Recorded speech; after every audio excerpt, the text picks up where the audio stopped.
Friends, myself अभी and we are going to start UPSC go channel. हम daily the Hindu का analysis complete करते हैं। आज 24 अक्टूबर है और 23 अक्टूबर का जो द हिंदू एनालिसिस है उसको हम कंप्लीट कर रहे हैं। अब मेरा वीडियो एक दिन लेट आता है, उसका रीज़न क्या है? रीजन्स केवल वन है कि वीडियो के अंदर सबसे बड़ा, मेरे वीडियो के अंदर आपको सबसे बड़ा बेनिफिट क्या मिलेगा कि आपको सिंपल एंड ईजी लैंग्वेज के अंदर सारी चीज़ें मिल जाएगी, वो भी सेल्फ हैंड रिटन नोट्स में। तो ये सारी चीज़ें आपके लिए इतनी ईजी हो जाएगी कि आपके लिए याद करना बहुत आसान हो जाएगा। इसलिए मेरा वीडियो थोड़ा लेट आता है। प्लस साथ के साथ ही आपको सिंपल लैंग्वेज में चीज़ें मिल जाएगी। जो चीज़ यूट्यूब पर 1 घंटे में अवेलेबल है वो आपको 20 से 30 मिनट्स में अवेलेबल हो जाएगी। आपका 50% टाइम भी रिड्यूस हो जाएगा। प्लस आप एक बार नोट्स को देखिए, आपको लगेगा कंप्लीट नोट्स है। तो सबसे पहले विजनजम इंटरनेशनल सी पोर्ट प्रोजेक्ट। अभी क्या हो रहा है कि केरला के अंदर एक प्रोजेक्ट बन रहा है। एक विजनजम नामक एक प्लेस है जहाँ पर एक सी पोर्ट प्रोजेक्ट बन रहा है। एक होता है नॉर्मल पोर्ट्स, एक होता है सी पोर्ट्स। तो वो चीज़ें मैं आपको समझा रहा हूँ। तो इंडिया का पहला डीप वाटर ट्रांसशिपमेंट पोर्ट, क्योंकि हमारे यहाँ पे पोर्ट तो बहुत सारे हैं, सी पोर्ट बहुत सारे हैं, लेकिन डीप वाटर ट्रांसशिपमेंट पोर्ट पहला है। रीज़न क्योंकि बड़े जहाज़ हमारे यहाँ पर दूर से ही उनके अंदर दूर खड़े रहते हैं, फिर पोर्ट से स्पेशली नाव वहाँ जाती है, उन सामानों को निकाल कर पोर्ट पर लेके आती है। लेकिन अगर कोई डीप सी वाटर होगा जिसके अंदर 18 मीटर की हाइट, मतलब जिसके अंदर ऑलरेडी इतनी हाइट होगी कि वो वहाँ पर खड़ा रह सकता है, तो उसके लिए 18 मीटर की हाइट चाहिए होती है। तो अगर ऐसा डीप वाटर हो जिस पर ऑलरेडी 18 मीटर की, मतलब नीचे जो पानी होता है ना, वो 18 मीटर होनी चाहिए उसकी गहराई उस समय पानी की, तभी जाके कोई बड़ा जहाज़ वहाँ रुक सकता है। तो ऐसा पहला पोर्ट है जिसका ऑलरेडी 70% काम हो चुका है और बचा हुआ काम भी हो जाएगा। तो इंडिया का पहला डीप वाटर ट्रांसशिपमेंट पोर्ट कौन सा है? विजनजम। याद रखना सिंपल भी है, प्लस ये कहाँ काम आ सकता है? हमारे जो छोटे छोटे एग्जाम्स हम देते हैं वहाँ पर भी ये काम आ सकता है। मल्टीपर्पज़ सी पोर्ट है बाई गवर्नमेंट ऑफ केरला के द्वारा। उसके अलावा primary cater to the transshipment and gateway container business with provision for a cruise terminal, liquid bulk berth, additional terminal. तो प्राइमरी कैटर करता है transshipment and gateway container. Transshipment और gateway container की तरह ये काम करता है। किसके लिए? एक cruise terminal, liquid bulk berth, additional terminal. उसके बाद ये पब्लिक प्राइवेट पार्टनरशिप पर इस प्रोजेक्ट बना है। जो ये विजनजम डीप वाटर सी पोर्ट है, जो ये किस पर बना है? पब्लिक प्राइवेट पार्टनरशिप के माध्यम से बना हुआ है। और DRAPOT, ये याद रखना, DBAPOT बेसिस पर, यानी design, build, finance, operate and transfer. जो हमारे पास बहुत सारे ऑप्शंस होते हैं, जैसे हाइब्रिड एन्युटी मॉडल, ऐसे इतने बहुत सारे मॉडल्स हैं। तो वहाँ पर किस मॉडल पे बना है? Design, build, finance, operate and transfer, DBAPOT basis. Located at near Thiruvananthapuram, Kerala के तिरुवनंतपुरम के पास में जो विजनजम प्लेस है वहाँ पर ये लोकेट है। एक्सेस टू इंटरनेशनल शिपिंग, और इसका सबसे बड़ा बेनिफिट क्या होगा कि हम इंटरनेशनल शिपिंग, जो हमारी शिपिंग है इंटरनेशनल लेवल पे, उसको फास्टर बना सकते हैं, कंपीटिटिव बना सकते हैं। ग्लोबल ट्रांसशिपमेंट हब से, लाइक जैसे कोलंबो है, सिंगापुर है, दुबई है, यहाँ के जो पोर्ट्स हैं उनके साथ हम कंपटीशन कर सकते हैं, क्योंकि now India has the sea port transshipment project deep sea water. ठीक है। द पोर्ट बोट से, मतलब ये जो पोर्ट है वो बोस्ट है natural depth of more than 18 metres. क्योंकि देखो, अगर कोई भी बोट होगी तो वो 18 मीटर को उसकी डेप्थ चाहिए उसको, जो कि इस पोर्ट पर 18 मीटर है, और इसके साथ में इसको स्केल अप कर सकते हैं 20 मीटर्स तक। उसके बाद it enables the port to accommodate, यानी ये पोर्ट को इनेबल करता है कि आप अकोमोडेट करो लार्ज वेसल्स एंड मदरशिप्स को। एक तो होती है लार्ज वेसल्स, एक मदरशिप्स होती है, उनको अकोमोडेट करने का काम कौन सा ये पोर्ट करता है? It enables the port to accommodate, एक तो लार्ज वेसल्स हो गया, एक मदरशिप्स हो गया, उसको अकोमोडेट करने का काम कौन सा पोर्ट करता है?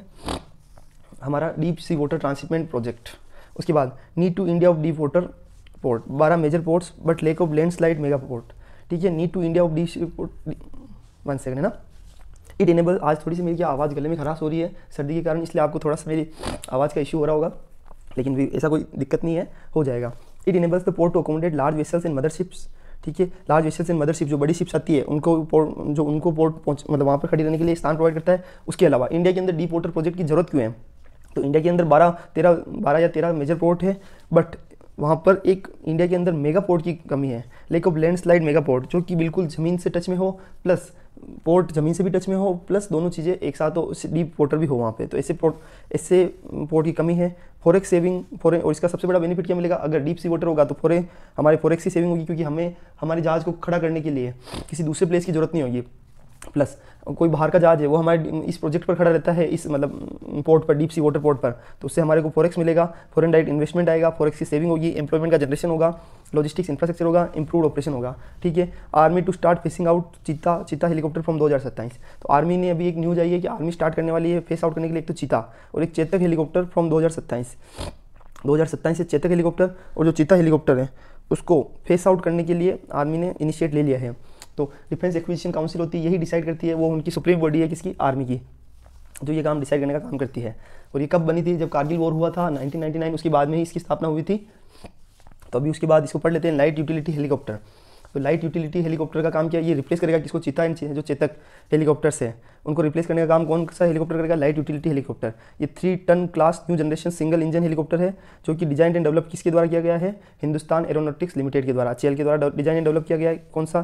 3 ton class new generation single engine helicopter है, LUH। और जो लाइट यूटिलिटी हेलीकॉप्टर है वो चेतक हेलीकॉप्टर को रिप्लेस कर देगा। और LUH के अंदर स्मार्ट कॉकपिट डिस्प्ले सिस्टम भी होगा इसके अंदर। ठीक है, बहुत सिंपल है, सारी चीज़ों को समझते जाओ कि न्यू रिप्लेस कौन सा प्रोजेक्ट करेगा, तो LUH लाइट यूटिलिटी हेलीकॉप्टर। उसके बाद next topic, Tej new extremely severe cyclone over the Arabian sea, yellow alert issued for 8 district in Kerala. अभी एक न्यू एक्सट्रीमली सीवर साइक्लोन आने वाला, तेज, याद रखना नाम, तेज। तो तेज है वो कहाँ पे टच करने वाला है? वो अरेबियन सी को टच करने वाला है। और उसके लिए अगर अरब सागर से वो निकल रहा है तो वैसे तो वो सबसे बड़ा खतरा यमन को है, दूसरे देश को खतरा है, लेकिन हमारे केरला के अंदर भी अगर उसकी छोटी मोटा नुकसान हो सकता है, इसलिए 8 डिस्ट्रिक्ट के अंदर अलर्ट इशू कर दिया गया है। और वैसा का वैसा ही हमारी बंगाल की खाड़ी में भी ऐसा एक साइक्लोन रेडी हो रहा है, अभी तो उसका नाम नहीं रखा गया है, वो शायद वेस्ट बंगाल को हिट कर सकता है। तो अभी वो रेडी हो रहा है। तो अभी सबसे पहले साइक्लोन क्या होता है? बहुत चीज़ें सिंपल है। अभी हम बोल रहे हैं कि हमने नाम सुना तेज, तो तेज ही क्यों नाम पड़ा? तेज के अलावा और कोई नाम भी हो सकता था, और तेज किसने रखा? ये सारी चीज़ें भी हम पढ़ेंगे साथ ही, ताकि यूपीएससी में आप ऑल अराउंड पढ़ाई कर सको। Rapid inward air pollution around a low pressure area. Rapid inward air pollution around, जब एयर का पोल्यूशन होता है, मतलब एयर का घुमाव होता है, a low pressure area. The air circulate in anti clockwise, जब एयर सर्कुलेट करती है एंटी क्लॉकवाइज डायरेक्शन में इन द नॉर्थन हेमिस्फीयर और clockwise in the southern hemisphere, तो उसको क्या बोला जाता है? साइक्लोन। जब नॉर्थन हेमिस्फीयर में एंटी क्लॉकवाइज एयर का सर्कुलेशन होता है और साउथर्न हेमिस्फीयर में भी साउथर्न हेमिस्फीयर में कैसे क्लॉकवाइज सर्कुलेशन होता है। ये ग्रीक वर्ड साइक्लोस से लिया गया है। इसका टाइप्स 2 टाइप्स के होते हैं, याद रखना साइक्लोन। एक तो ट्रॉपिकल साइक्लोन, एक होता है एक्स्ट्रा ट्रॉपिकल साइक्लोन।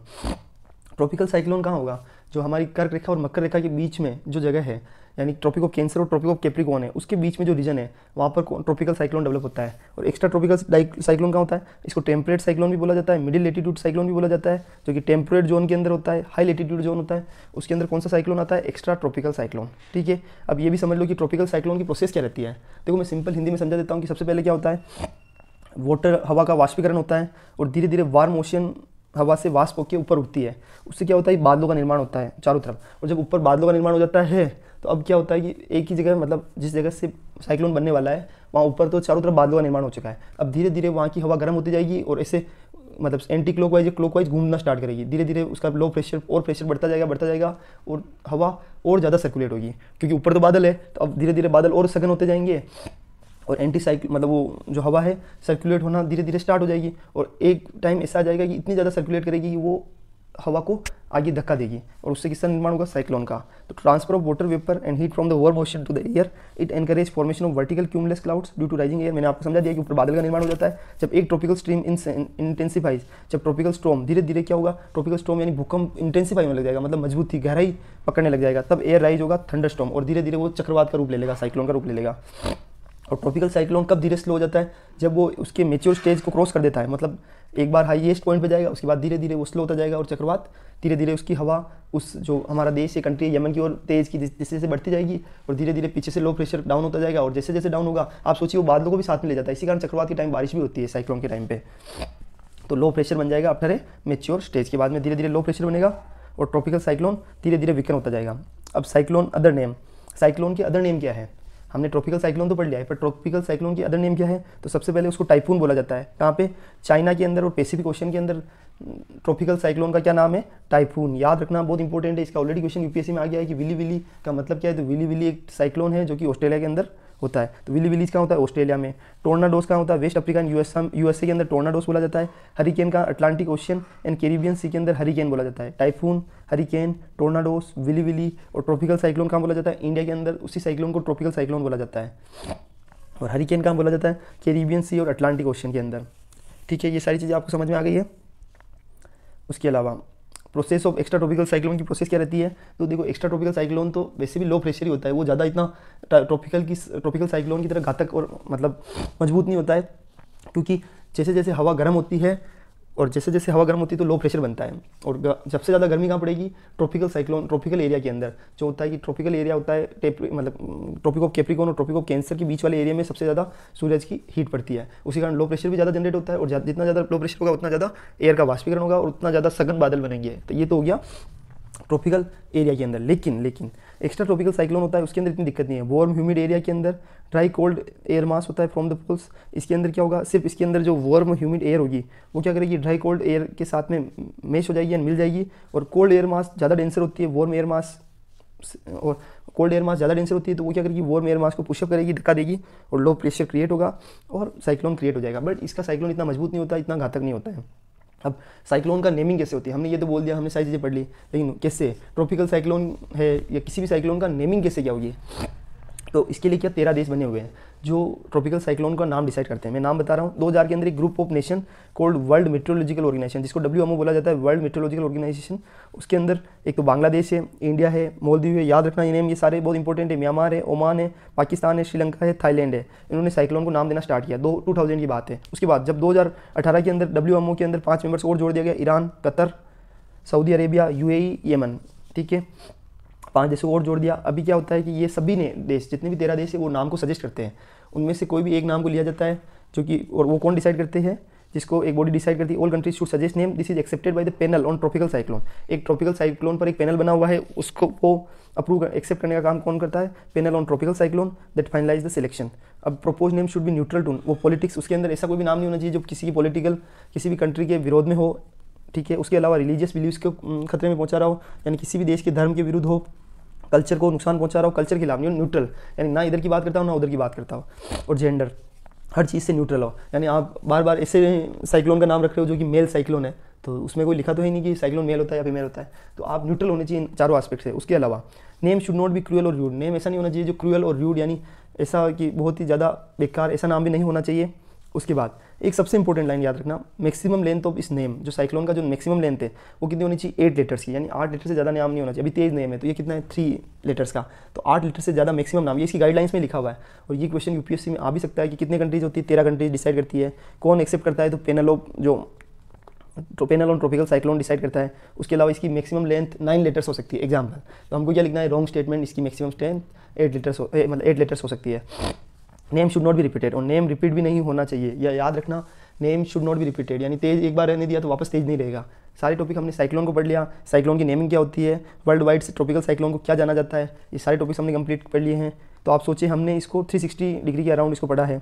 उसके अलावा हमने साथ के साथ में एक जो हमारा VGNGM इंटरनेशनल सी पोर्ट प्रोजेक्ट को भी साथ के साथ पढ़ लिया है, और डीप लाइट यूटिलिटी हेलीकॉप्टर को पढ़ लिया है। तो सारे टॉपिक्स कंप्लीट है। आज आप सोच रहे होंगे कि बहुत कम क्वेश्चंस आए हैं, बिल्कुल। आज जो एडिटोरियल आए हैं वो भी सिंपल है कि एक एडिटोरियल इजराइल और हमास का है जिसको हमने ऑलरेडी पढ़ लिया है, और उसमें अलग से कोई इन्फॉर्मेशन नहीं है। तो सारी न्यूज़ बहुत ही सिंपल एंड ईजी फॉर्मेट में आई है। अगर आप ट्राई करोगे, समझोगे, तो आपको सारी चीज़ें बहुत ईजी लगेगी। एक बार आप चैनल को पढ़िए, देखिए, अगर आपको अच्छा लगता है तो आप चैनल को शेयर एंड सब्सक्राइब कीजिए। अगर आपको लगता है कि इसमें कुछ इश्यू है तो आप कमेंट कीजिए, हम उसको तुरंत इंप्रूव करेंगे। Thank you so much. मेरी आवाज़ थोड़ी अगर ऐसी है तो आप उसको आज बियर कर लेना। Thank you so much. जय हिंद, जय भारत, भारत माता की जय।